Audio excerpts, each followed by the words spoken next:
Good afternoon ulit. Kisalang ulit yung Eye of the Tiger. Joke lang. Alam nyo kanina, nung nagpe-pray or nagsasalita si Ate Rosie, si Rosie, sabi niya yung namangha siya na mga may tatay na nakatayo. So, nga, no, di ba? Not all fathers are na kay God. Tapos when you see fathers right here, standing there, sabi niya, Lord, panalo kami. In fact, the Lord still would like to see the fathers as the head, as the still ulo. Hindi niya binago, di ba po? Mula sa Genesis hanggang Ephesians, hindi niya binago. Kaya marami pong salamat for standing, mga tatay, for standing with God to be the head of your family. At kaway-kaway sa mga future tatay. Huwag kayong umalis kay God sapagkat dadagdag kayo sa numbers of men who will be men of God at father of the family. By the way, yung maganda nating corner doon, yung ating photo booth, not the usual kind of photo booth. Nakita niyo po ba? Tatay na tatay yung peg, no? Tapos may ilawan pa yan. Please don't forget na yung mga tatay, palitan nyo na ang profile pic nyo sa FDAM. Ang ganda ng dating. Nakakita na ako kaninang umaga sa bahay, sa mga umaten siguro ng 9 o'clock. Ang ganda. To the point na sabi ko dun sa mga in charge, ang ganda ng ng setup nyo, di ba? Parang not the usual photo booth, time to change, or profile pic, mga tatay. And then, tapos isama nyo na yung mga, sa second shot, yung kasama na yung inyong mga anak. Sa third shot, kayo lang ng iyong wife. Yan, palautos ako. Anyway, salamat. Mga tatay, mga ama, salamat. And pag tinignan natin, marami ng tatay sa kasaysayan ang nanindigan. And one of them is Andres Bonifacio. Ang tawag sa kanya ay Ama ng Rebolusyong Pilipino. Upang ang ating kasaysayan at ang ating bayan ay maging malaya, ang paging Pilipino natin ay may pamana at ang ating dignidad pinaglaban ng isang ama. Unfortunately though, minsan parang nasayang lang yung minsan ng paglalaban ng himagsikan because our dignity in our nation as Filipino ay medyo napapagpalit na natin. Para bang yung, di ba ang ganda ng rice terraces, heritage natin yan. Alam nyo ba, nung ni-research ko 2,000 years ago, ayan na siya, ng mga ninunong Pilipino, but look at the rice terraces right now. Alis na siya sa 8 wonders of the world. Kasi, alam niyo po ba, sabi nung mga nagtitil ng land, yung nagiging mambubukid, sabi niya, hindi na ako magbubukid, ang hirap-hirap na makikitain dito. Magto-tourist guide na lang ako. Ayun, tourist guide sila ng tourist guide, na wala na yung pinaka-kultura at kayamanan natin na nagtatanim. Tapos yung mga anak nila, bumaba na ng bundok. At hindi lang naman yan yung nating nasasayang. Di ba si Manuel L. Quezon, siya ang ama ng wikang pambansa. Pero di ba, parang yung pinaglaban ni Manuel L. Quezon asa na? 6 years old dito tumira, nakikipag-usap sa FaceTime. Sa auntie niya, sa Amerika, ayaw mag-Tagalog. Sabi nung auntie niya, mag-Tagalog ka, no? Pero ang batang 6 years old, nasa Pilipinas. Ang sabi, ako nga dito, Tagalog pa rin. Ayaw na ng bata at hindi niya na daw alam magsalita ng Tagalog. Isa pa, ayaw niya daw talaga. Pero daw sabi ni Jose Rizal, ang hindi magmahal sa sariling wika ay higit pa sa at malansang isda. So, these are the things na mga una nating tatay, lalo na si Rizal, ay pinaglaban and yet sa takbo ng panahon, nababaliwala ang ating dignidad. Alam nyo, when we are talking about Andres Bonifacio and we are talking about Jose Rizal, di ba nakipaglaban sila talaga? Alam nyo, isang bagay ang ayaw nating makalimutan.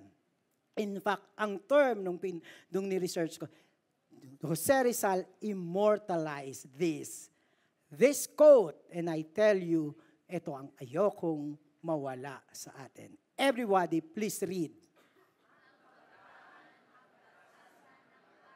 Si Jose Rizal po yan sa kanyang poem, To the Youth. At sa umagang ito, ay hapon na pala. At sa hapong ito, sa ikatatlong linggo ng ating From Mission Field to Mission Force series, we will be going to our manifesto. Change the campus, change the world. Mula din ito, I think, hindi ko alam kung saan hinugot ni Rizal, naturally, he loves the Filipino and he believes in the youth. Biblical yun. Kaya sa gabi naman. Kaya sa hapong ito, we will be just looking at what Jose Rizal believed and fought for. Ano siya nun? Bagets din siya nun, nung time na yun, youth yun. Nilaban niya kasi pag-asa daw siya. Ito pa rin ang ating paninindigan sa ikatatlong linggo ng ating pagbabalik tanaw sa ating kasaysayang bilang victory. At ito ang ating 40th year anniversary.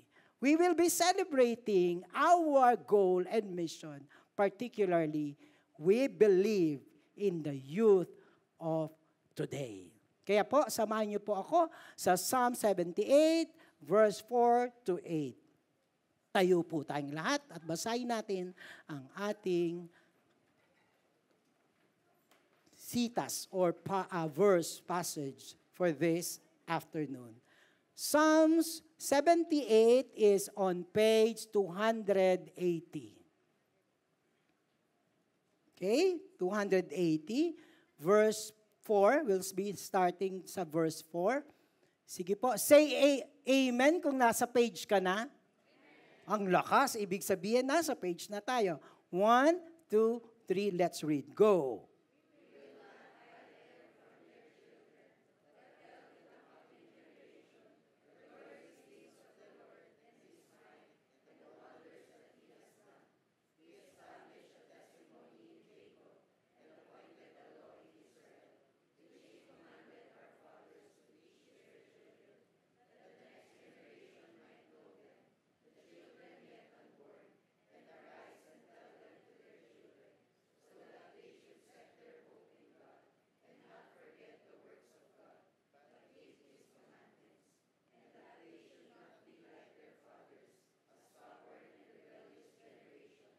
A generation whose heart was not steadfast, whose spirit was not faithful to God.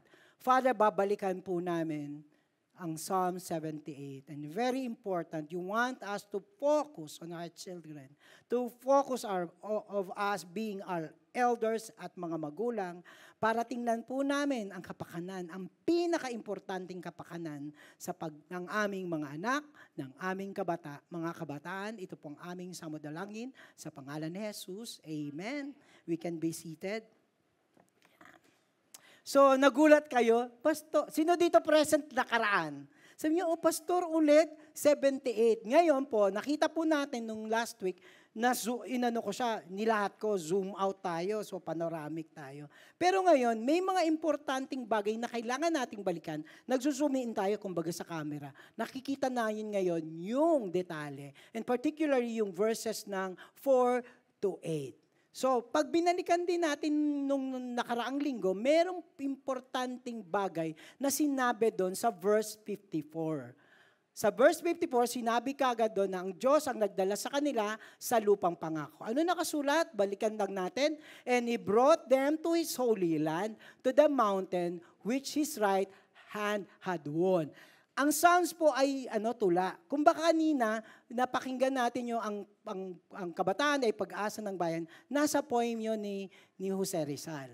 Ito parang nasa poem din. Pero hindi lang to sinabi sa poem na walang saysay. Katulad ng sinabi ni Rizal, hindi siya walang saysay kasi nasa loob to ng kasaysayan. And I'm presenting to you kailan to ginawa ng Diyos in the history of Israel that is written actually in John 1 verse 1. Ang nakalagay dito, after the death of Joshua, the people of Israel inquire of the Lord, who shall go first for us against the Canaanites? Di ba sabi sa taas, dinala sila sa lupang pangako.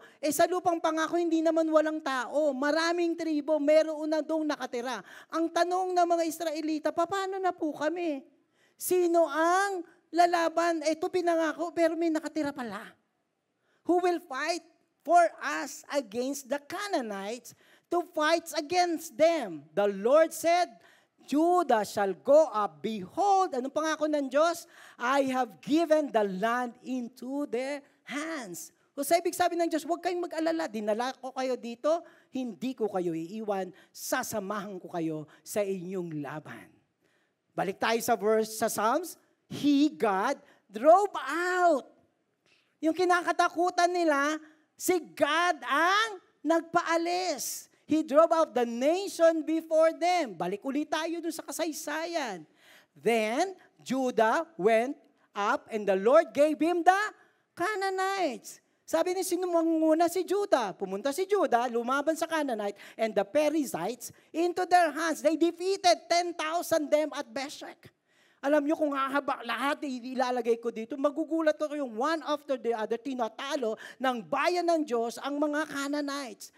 Kasi sinabi ng Diyos, ibibigay ko ang bayan na ito. Verse 5, and defeated the Canaanites and the Perizzites. Ibang tribo na naman to. Tapos, and the men of Judah fought against Jerusalem and captured it. And they defeated Setshai and Ahiman and Talmai. Caleb's younger brother captured it. Ibig sabihin, sabi uli ng tula, he apportioned them for a possession and settled the tribe of Israel in their tents. Napalaya, natalo nila, kaya inangkin na nila ang lupang pangako. Ang unang henerasyon, sinakop nila ang pangako ng Diyos, particularly the promised land. And Joshua, ito na po yung unang sumakop. These are the unang henerasyon. Anong sabi ulit? Balik natin sa Judges. And Joshua, the son of Nun, the servant of the Lord, namatay siya at the age of 110. And they buried him with the boundaries of the inheritance in Timnath Heres, in the hill country of Ephraim, north of mountain of Gaash. And all the generations also were gathered to their fathers. Yung unang henerasyon, simula kay Joshua, namatay na sila. But what is the description with the first generation? When Joshua died, just dismissed the people of Israel went each to his inheritance to take the possession of the land. Kukunin na. And the people what? Please read. Serve the Lord all the days of Joshua and all the days of the elders who outlived Joshua, yung mga nauna kay Joshua. Si Joshua, nauna na siya. He served the Lord. Yung mga kasapanabayan niya, they served the Lord. Yung nanitira pa, mga astig pa, ano daw? Also who outlived Joshua, who had been all at the great work that the Lord had done for Israel, sila din ay nag-serve kay God. The first generation are the faithful one. Diretso tayo. And then, Judges 2 verse 10, and there arose another generation after Joshua, who did not know the Lord or the work that He had done for Israel. The first generations are all faithful until their death. The next generation, teka muna, baka mali ang kopya ko. Let's see a second reading. Who did not know the Lord or the work that He has done for Israel. Parang ang hirap imagine na yung pangalawang henerasyon, hindi nila kilala si Kristo. kasama-sama ng mga tatay at lolo nila mula sa Ehipto papunta sa wilderness at pagpasok at pag-conquer sa promised land. They did not know at hindi nila nabalitaan, hindi nila alam na hinati ng Diyos ang Red Sea. Hindi nila nabalitaan na ang Diyos ay nagpapabigay sa kanila ng pagkain mula umaga, hapon. They did not know what the Lord has done for Israel. And further, if we read, and the people of Israel, tingnan nyo, hindi kilala si God, walang alam tungkol sa ginawa ni Kristo, did was evil in the sight of the Lord and served not God, but Baals. And they abandoned the Lord, the God of their fathers, who had brought them out of the land of Egypt. Tingnan nyo, balik ulit tayo sa tula, sa awit. Yet, anong sinabi? They tested and rebelled against the Most High and did not keep His testimony. Yung mga sumunod na henerasyon, rebelde, pasaway. But they turned and acted treacherously like their fathers. They twisted like a deceitful bow. Tingnan niyo po, yung sinasabi kong generation ay hindi yung immediately lang after. Sabi nga ni Rosie kanina, sabi mo, it's become a cycle of disobedience. Kasi dito sinabi, we're not talking about Joshua, tapos yung next generation nila. Yung next generation na unfaithful na. Yung sumunod, unfaithful. Itong kanta na to sa Psalm 78, hindi lang to immediate. Marami ng generation who are, what did they do? They provoke God to anger with their high places. They move Him to jealousy. Nagselos ang Diyos sa kanilang ibang Diyos at mga Diyos-Diyosan. The Most High God, pinagpalit nila sa high places.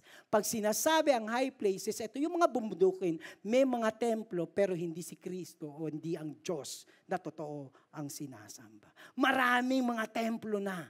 Imbis na one temple for the God, the true God, marami na siyang temple, marami na silang idols, marami na silang talaga lang ba? Nakakashock, di ba? At saka nakakatakot. Nakakashock. How can one generation so faithful who have knowledge of God, the next time, hindi nakilala, di ba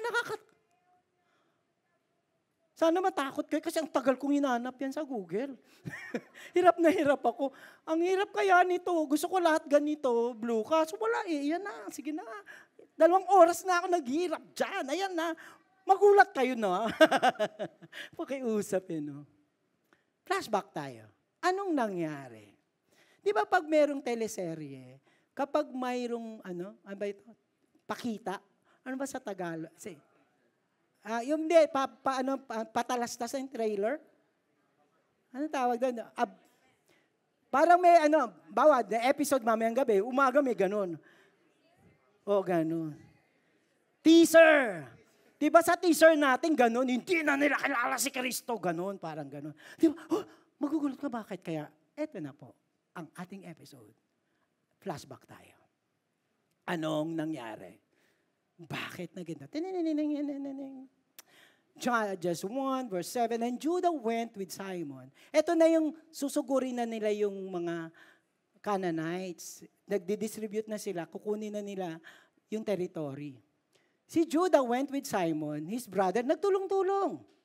And they defeated the Canaanites who inhabited Septa and devoted it to destruction. Pag sinabing devoted it to destruction, natalo nila at tinapon nila. Lahat ng gamit, lahat ng tao, umalis na kayo dito. Dahil sila ang winner, tanggal sila lahat. Wala silang inangkin, wala silang spoils na kinuha. Lahat ay destruction. Pero, verse 21, but the people of Benjamin did not drive out the Jebusite. Sila Benjamin naman, di nila drive out. Who live in Jerusalem. So, the Jebusite have lived with the people of Benjamin in the Jerusalem nung panahon na sinsulat yung Judges. So, ano sila? Kasama sila, andun sila ng mga Israelita. Kasama nila yung mga may ibang Diyos-Diyosan. Kasama yung mga Diyos nila. So they live with them. At hindi lang yun, mula sa verses 27 hanggang 38, the tribes did not drive out the inhabitants, so the Canaanites lived among them. Pinapaalis ng Diyos lahat. Bakit? Kasi eto na ang nangyari. Ang sumakop ang unang henerasyon, ang sumunod na henerasyon, sinakop. Even their knowledge of who God is, pati ang pagiging Panginoon ng Panginoon sa kanila, nasakop sila ng mga Diyos ng mga Canaanites. Kasi hindi sila sumunod sa Diyos, nakisama, nakipamatok. Now the angel of the Lord went up to Gilgal to Bochim, and he said, I brought you from Egypt and brought you into the land that swore to give to your fathers. Dinala ko kayo. Anong sabi ng Diyos? I will never break my covenant with you. Tapat ako. Binigyan ko kayo ng teritoryo, ng land. Pero anong sabi niya? You shall not make covenant with the inhabitants of the land. You shall break down their what? Yung Diyos-Diyosan nila, pag tapon nyo, palayasin nyo sila. But you have not obeyed my voice. What is this that you have done? At dahil hindi nila pinaalis, ito ang nangyari. Then the Lord raised up judges who saved them out of the land of those who plundered them. Yet, they did not listen to their judges. But what? They whored after other gods and bowed down to them. Nakita yung mga anak, ang nakita nila hindi yung templo ng Diyos. Lumalaki yung mga bata, ang nakikita nila yung mga iba-ibang Diyos, yun ang pinaniwalaan nila. So ikaw nga, lalaki ka nga sa, look, ganun yung nangyari. They soon, after they whored after gods nila, they soon turn aside from the way in which their father had walked, who obeyed the commandment of the Lord. Diba? Yun na yung nakilala, iba na. That's influence. Bakit pinapasira ng Diyos? Influence yan. Dahil yun ang nakilala, dalakihan nila, na-influensyahan sila. Diba? Bakit iniwan yung rice terraces? Na-influensyahan sila ng pera ng turismo. Hindi ko naman sinasabing hindi tayo po pwedeng umunlad, pero di ba may kayamanan tayo. May buhay tayo na kinakalimutan dahil sa influence ng iba. Wala na nga si Philippine Eagle . Ano ginawa ni Bonifacio? Ano ginawa ni Manuel L. Quezon? Ni Rizal? They fought for our identity. And yet, we adore other nation. Kasi ang ganda, mayaman sila. Mayaman tayo sa pagrespeto sa mga magulang. Mayaman tayo. Mayroon tayong kultura at traits. Simply put, ganon ang nangyari sa Israel. Ang ating kayamanan bilang mga Pilipino, ang ating kayamanan bilang mga Kristiyano ay natatabunan ng pagpunta natin at pag-impluwensya ng iba. Ito sa movie to, recently ko lang siya napanood. Sabing ganon nung sagot nung kasi nagte-text siya, yung pang-text niya, luma pa din. Tapos sumagot yung kausap niya. Sabi niya, it is 21st century, pinagtatawanan siya sa cellphone niya. Sabi niya, how many times people keep saying this, like it justifies everything, every piece of stupidity. Bago na ngayon Huli ka naman. Hindi lahat ng bago ay tama. Marami sa bago ay stupidity. Kaya ang iyong sasabihin, kasi bago, kasi trending, kasi ito na, delikado tayo sa pag-open natin ng ating tahanan, ng ating isip, ng ating puso, ng ating pananampalataya sa impluwensya na hindi kumikilala sa ating Panginoon. Anong sabi ni John? Do not love the world or the things in the world. If anyone loves the world, the love of the Father is not in him. Hindi ko sinasabing demonyo ang mundo. Pero tingnan natin kung ano ang sinasabi ng mundo tungkol sa ating pagkatao, sa ating pananampalataya, lalo na sa ating Panginoon. Hindi ko porke nag-trending yun na yun. Tapos pag huli ka, para kang kawawa. Pag hindi mo alam, tatawanan ka nila, hindi mo alam yung anong bago ngayon, manifest or what. Tapos ikaw naman, oh my, hindi ko alam.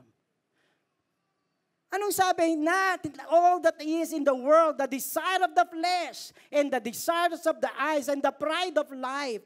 Alam niyo ba, bakit gusto ng mga Israel yung bagong pananampalataya at yung mga Diyos-Diyosan nila? Pinagbibigyan sila dito.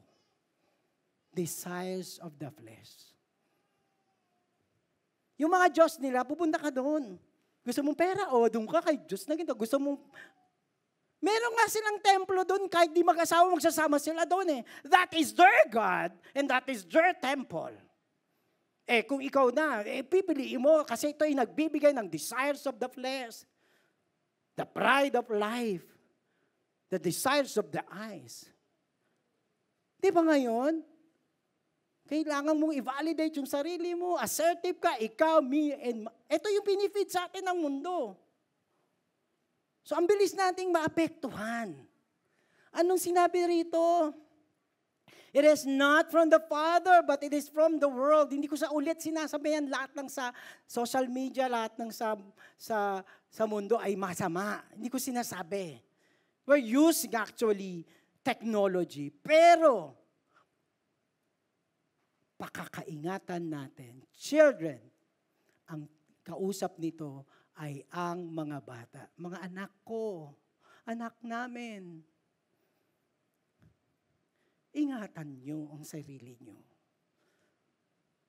Pumapasok hanggang sa kwarto nyo at nag-iisa kayo na naka-expose tayo sa mundo. Wala kami sa tabi nyo. Itinatago nyo pa nga eh. Ang daming tab. Pag dumating, iba na. Magaling kayo kaysa sa amin. Pero ang sabihin ko sa inyo, kahit wala kami, matakot kayo kay God. Galangin natin ang ating sarili. Hindi lahat ng binibenta sa ating nakikita sa paligid, porke uso ay tama at makakabuti sa atin. Tatay na tatay ang peg ko. Influence. It is the 21st century. Our children are the more vulnerable to be attracted to the influence. Kaya nilagay ko na dyan, influence. Ayoko magsabi sa inyo, mali yan, ganyan. Hindi ako ang magsasabi, pero alam natin, if this does not honor God, it is a bad influence. Parang lang yan, dun sa mga Canaanites, na ang Diyos nila ay influence sa maling pagpuso at pagtingin ng tao, ng bata, sa mundo at sa buhay. Tingnan nyo sa Deuteronomy, bago sila pumasok sa lupang pangako, sa pamamagitan ni Moses, anong sinabi ng Lord? You shall love the Lord your God with all your heart and with all your soul and with all of your might. Mga tatay, mga magulang, mahalin natin si God para makita natin ano ba yung influence na mabuti, ano yung mga influence na hindi. Nagsisimula yan sa pagmamahal kay God. How to determine? It is our love and devotion to God. And then titingnan mo. At saka hindi lang ako nakikipag-usap sa bata. Kita mo, ang kinausap dito mga magulang. How do we love as a parents? How do we love God? Makikita yun ng mga anak natin, ganito nating kamahal ang Diyos. O hindi natin mahal ang Diyos? O mahal na mahal natin ang Diyos that they would see how to love God. And this word that I command you today shall be in your heart. Anong sumunod? To love God, you shall teach them diligently. Hindi lang teach them eme-eme. Ano dyan? Diligently. Bring up your children in Ephesians in the instruction of the Lord. Let it be intentional. Kaya mag-command kayo, pagdating sa kainan, walang cellphone, walang cellphone. Usap tayo. Hindi na nga, minsan na nga lang kakain eh. Hindi pa magsabay-sabay, di ba? Hindi na sabay-sabay. Kultura nating Pilipino yun. Tapos sisirain natin kasi kanya-kanya. Teach them diligently to your children. The third point is, ipasakop ang sumunod at susunod na henerasyon sa Panginoon.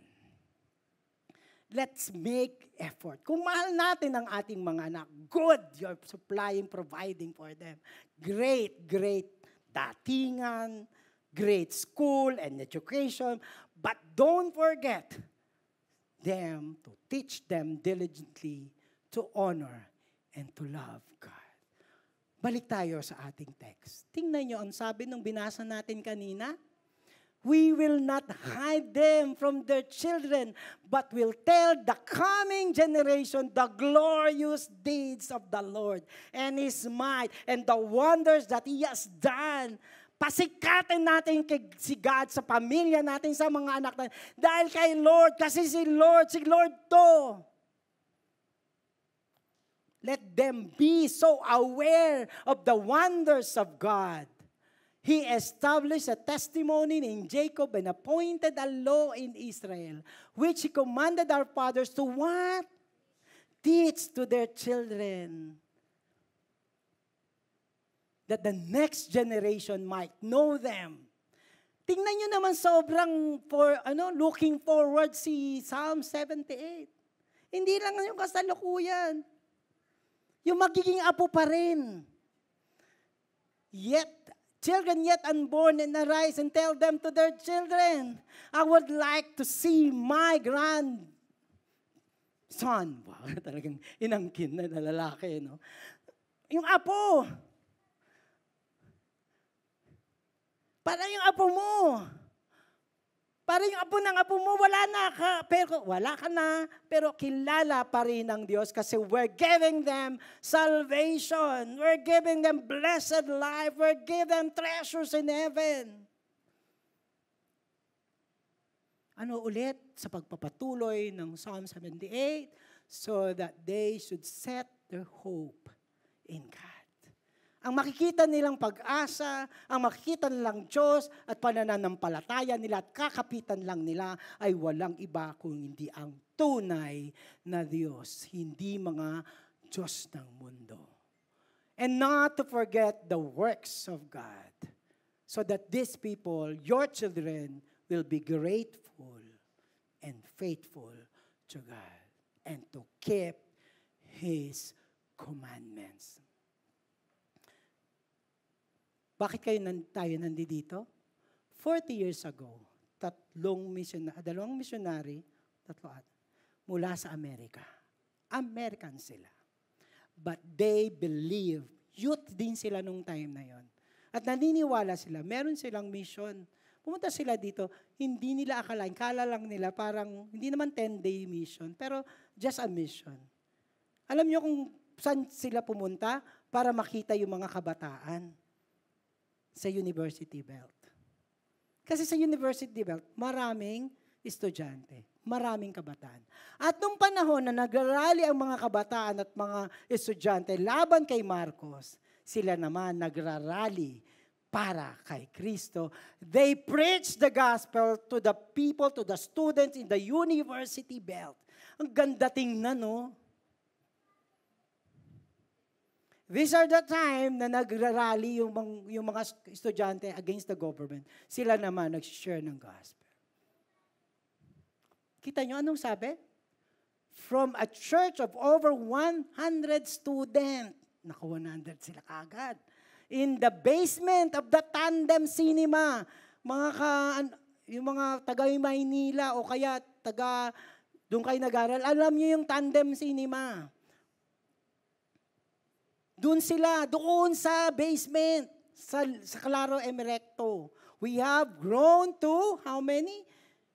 100 churches in 47 provinces throughout the Philippines and shall group on over 1,000 campuses across the nation. All because of their heart for the next generation. Following Psalm 78, following Deuteronomy. Mga single sila. But they are concerned to the youth. Hindi nga sila Pilipino, but they are concerned to the Filipino youth. Pinuntahan nila, and 40 years after, you are here, product of this mission. The mission is, change the campus, change the world. Kasi alam nyo, sino mga nasa campus? Ando doon yung magiging attorney. Ando doon yung magiging engineer, nurse. Nando doon yung pwedeng maging corrupt na government employee. Corrupt na politician. Kasi saan? Ando doon sa campus ang mga pinuno ng bayan. Unahin mo na. Pumunta ka na sa campus para bago sila lumaki na inkital na natin, na itanim na natin sa kanilang puso. Sa ating mga anak, makilala nila ang Panginoon. Meron isang tatay dito, pinausap ko siya, 18 pa lang yung anak niya. Kasi nakita ko, nung nag-worship tayo last week, grabe siya mag-worship, bata niya pa. Kasi di ba may bata walang, bakit kayo pumipikit? Paano niyo naririnig si God? So hindi niya sana naiintindihan. Pero nakakita ako ng bata, lalaki Tapos nung binigay sa akin yung picture, kitang-kita ko siya. Ganun siya mag-pray. Sabi ko, there is this connection. Kilala niya si God. Sabi ko sa tatay, kilala ng anak mo si Kristo. That he can really communicate with God in worship. May this be our intention kahit hindi ka magulang. This is our manifesto. Ano ang manifesto? Ito sa publiko ang aming sinasabi, bakit kami nag-e-exist. Ano ang ating layunin? Dito ay to change the campus, change the world. But change starts at home. Kayo ang kausap ko. Wala ako sa University Belt. Thank you sa mga campus missionaries natin.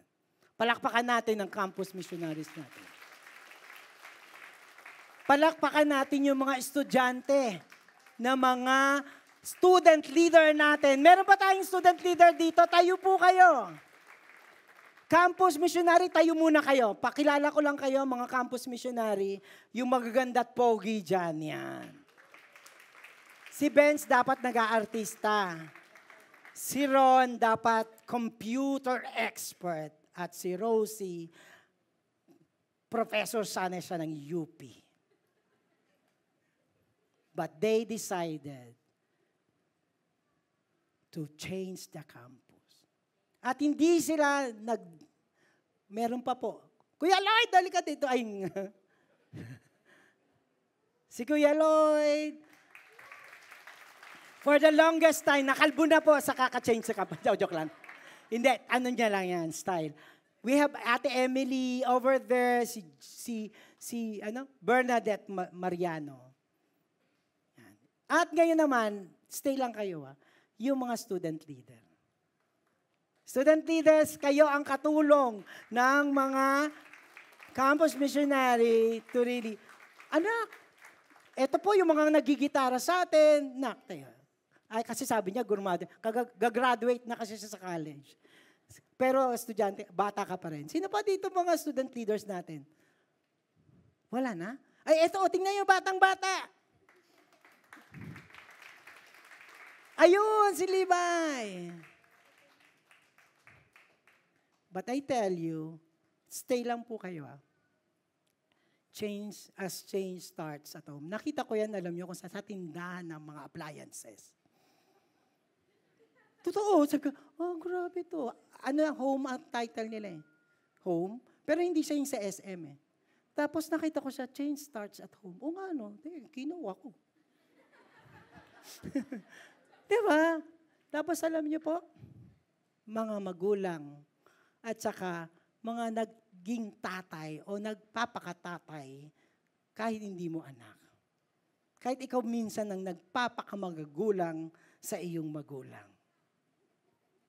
Ama, let's go back to Andres Bonifacio, ama ng revolusyonaryong Pilipino. Palitan nga yan natin. Salamat, Ama. Ama ng revolusyonaryong Kristiyanong Pilipino, ikaw at ako.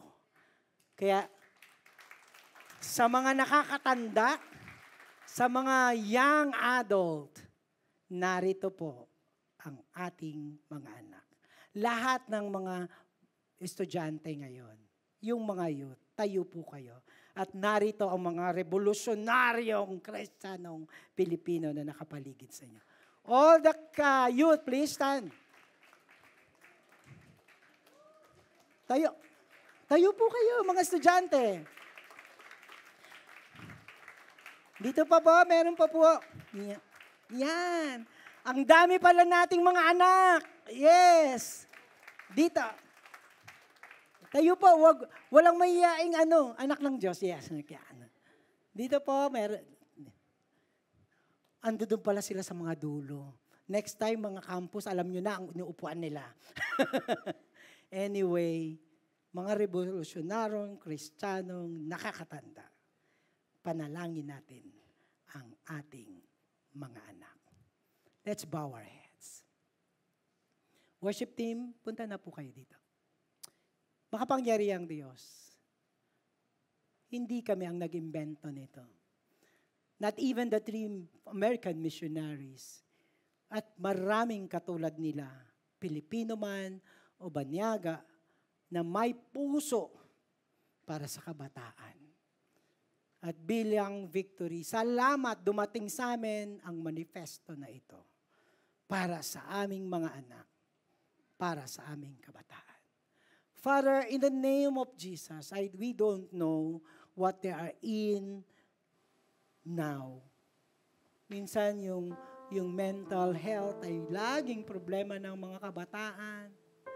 But Lord, we are also looking at the influence na pwedeng mag-ruin ng pagkilala nila sa iyo.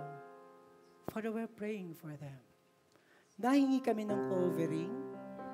Kahit yung mga anak nyo ang wala dito, ask God for the covering.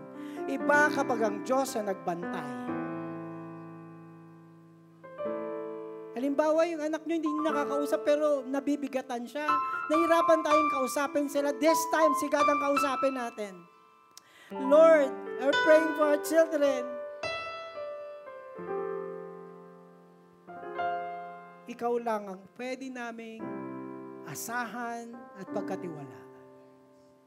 Mahal namin ang aming mga anak. Ayaw naming masasaktan sila. Lalong ayaw naming mapabayaan ang kanilang buhay, lalo na ang kanilang pagkilala sa iyo. Lord, naninikluhod kami. Minsan nga parang talo na kami. We have done enough. We cannot do anything more. Parang pasuko na kami, God. Give us the hope. God, do something great, even miracles to our children. Restore them. Preserve our children, God. And this time, Lord, we are praying for your blessing. Pagpalain mo ang aming mga anak sa pag-aaral, sa kanilang relationship, sa kanilang saya, at minsan kapag lungkot, pagpalain mo po sila. That they would see God working in them. Let them be sensitive and be aware that God is God and moving and faithful and loving. Let them feel and experience who you are in their lives. Marami pong salamat. Ito po ang aming samadalangin para sa mga anak namin. Sa pangalan ng Ama, ng Anak, at ng Espiritu Santo. Amen and amen.